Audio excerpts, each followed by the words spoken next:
Hi mga kumpare at kumare. So nandito na naman ang inyong kumaring Nori at magluluto siya ng banana pancake.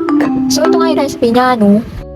So kaya nga banana pancake, alamang banana yung recipe ng kanyang lulutuin ngayon. Parang di ka na grade 2. So ayan, dinikdik niya muna yung banana kasi gusto niyang dikdikin eh. Ginusto niya yan, wala kayong magagawa. So didikdikin niya lang yan hanggang maging pino.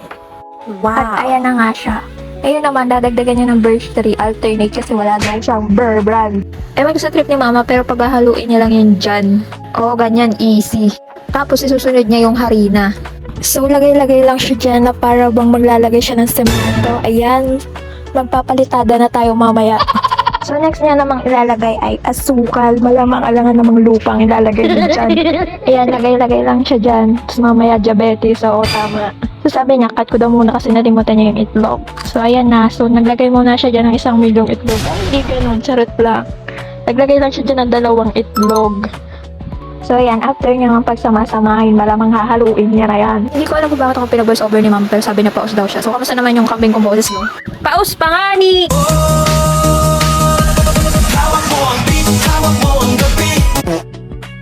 Ayan, mix-mix niya lang yan hanggang maging maganda yung texture niya. Texture! So, ayan na siya ngayon na para bang pwede nang isamento eh.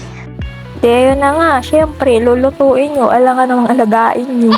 So, ayun na nga. Ito na nga ang finished product ng inyong kumare. Kung perfectionist kayo, dun sa Parway Bay.